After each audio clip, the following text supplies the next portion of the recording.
Must I have God? Genesis chapter 11 is the story of the Tower of Babel.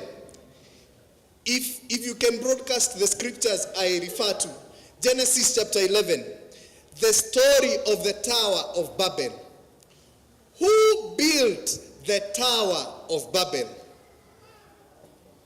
Where was it built? I shared with men, I was here about 3 months ago in the Anyi here, Hawaii. I shared some of these things with them. Who built the Tower of Babel? Or rather, where was the Tower of Babel built? Genesis chapter 11. If you have your Bibles, Ndugu, scriptures. Genesis chapter 11. If you have your Bible, someone with the Bible? Chapter 1, verse 1. Verse 1. Can we all read? Head 1, the same words. Verse 2. And they migrated east, where they came a plain in the land of Shinar.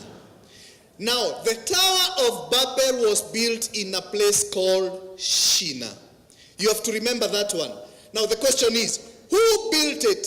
So that we can answer, must I have God? In order to establish who built it, you have to go back in history and establish and dig who built the Tower of Babel.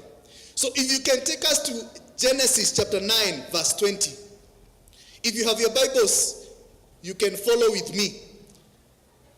Genesis chapter 9, verse 20, it is written, and Noah planted his vineyard, and when the vineyard was ready, he got some wine from it and drank.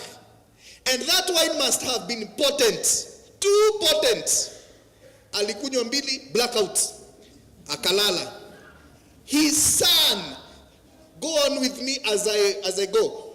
His son, Ham, came and saw his father naked. That should be verse 21. And he was so happy seeing his father naked, he went and called his 2 other brothers. Ham went and called his 2 brothers, called Shem and Japheth. Noah had how many sons? 3. The first one was called Shem. The second one was called Japheth. And the third one was called Ham. Now, the father woke up. The effect of the wine wore off and he woke up. When he woke up, he realized that his son Ham had seen his nakedness.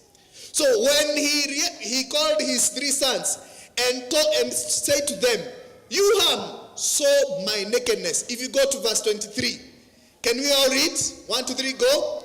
Then Shem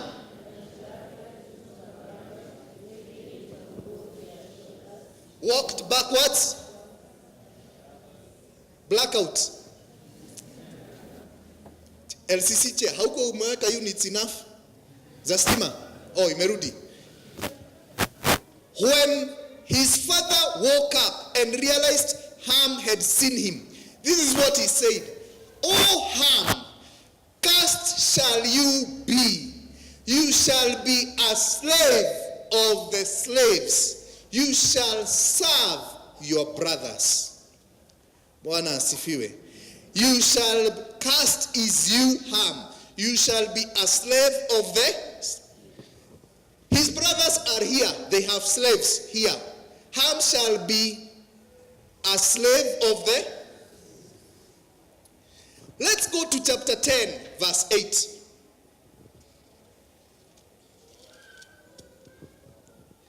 Let's start with verse 6. It is written, the sons of Ham.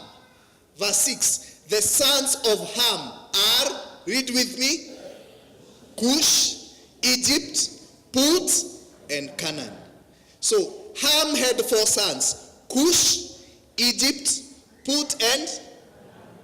Let's go to verse 8. Cush became the father of. He was the first on earth to become a mighty warrior. Wacha tusimame hapo. Nimrod, his father was called Cush. The father of Cush was called Ham who was cast. Let's go on, verse 9. He was a mighty hunter before the Lord, and it is said, like Nimrod, a mighty hunter before the Lord. Go on. Kwani imehang. The beginning of his kingdom was where else? Where else? Where else? All of them in the land of? Where was the Tower of Babel built? By who? By who?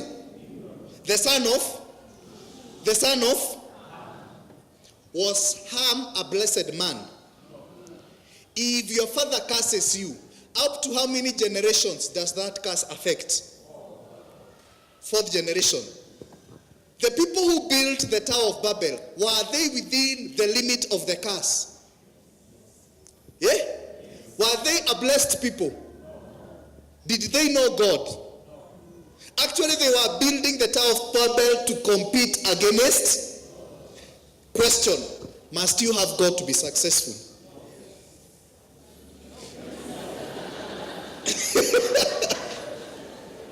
Must you have God? Was I reading? Were we referring to something else? I actually did not refer to my Bible. You referred to the one you read. Must you have God?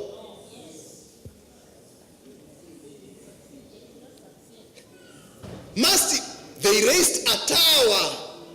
They raised a tower to the high heavens until God one day realized, kuna kitu inaendelea huku chini, wacha nikaangalie. The wealth you want to accumulate, the cars you desire driving, the many flats you want to build, must you have God?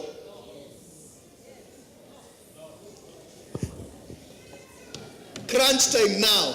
I tell you, brothers and sisters, from this and many other examples in the scriptures, the money you desire accumulating in this generation, the cars you desire driving, the many things you want to do to increase, you don't have to have God.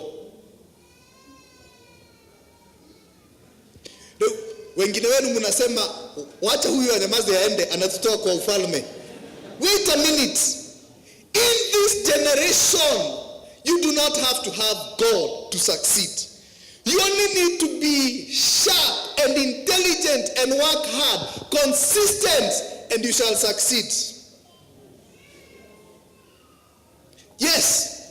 How many people, nyinyi mko hapa wa ndugu, mkiwa na fundraising hapa, mnaitanga nani? Nyinyi ambao mnakuja Sunday every day kwa church, mkiweka target ya 10 million, munafikishaga? Simuniambie. Nyinyi mko hapa?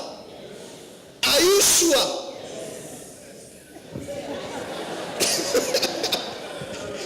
Oh, here you do. Mkitaka kufikisha 30 million. Oh, munaongezea wakati. Supposing you want to do it in a short time. Look, brothers and sisters. Na musinirushie mawe, I'm on the pulpit. You do not have to have God to succeed. That's number one. Lesson number one. No wonder, even the people who don't come to church drive better cars sometimes than they do.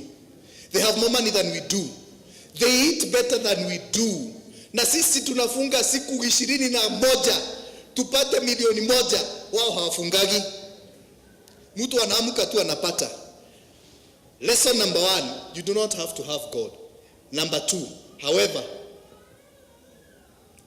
hata hamjaanza kusema amen. However, without God, all you accumulate is like dew in the morning.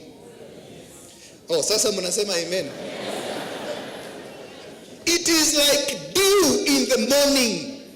It glitters in the morning, but at 10 a.m. it is all gone. With your skills, with your everything that you have, the money you have in the bank account, you can raise anything you desire in this world. Money will take you anywhere you want in this world. But getting and staying there, you require God. No wonder in our nation today, people are still stealing and we can do nothing about it. And we even envy them. But look, brothers and sisters, let them enjoy, for without God, their wealth is like dew in the... If you are here and you have been given a tender by the government, steal, and steal properly. Na dokaiwetha. Please tell me in English. Dokaiwetha. Do not hear mercy. But be sure of one thing. It has been about 2 years since I came and worshipped with you, but we want to thank God for this day. Bwana asifiwe. Thank you, Muhesh, for coming. Sirushi lolote. I can see you are prepared.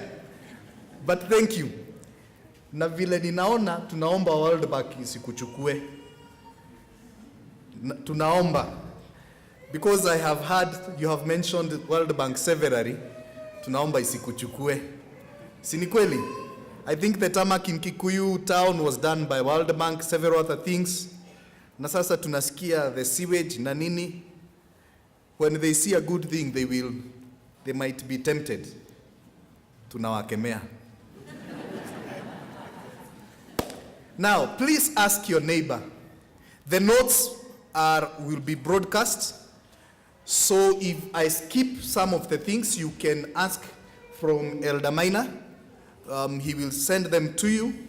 All the notes will be broadcast. So do not worry. Are we together?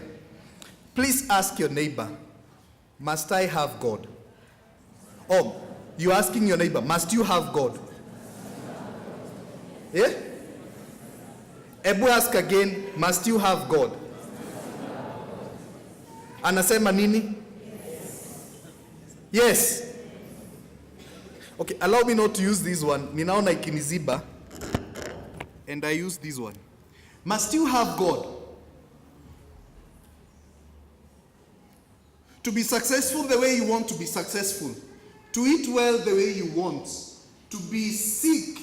When you are sick, to be healed. Must you have God? As many as of opinion you must have God, say aye. Aye. As many as of contrary opinion, Mheshimiwa say. Say nay. Aye.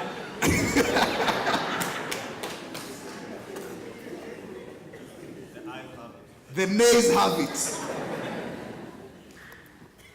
We are reflecting on the key text that has been said today, Genesis chapter 38, the story of Joseph. Godliness in an evil generation. And before I get to discussing about godliness in an evil generation, let me lay the foundation.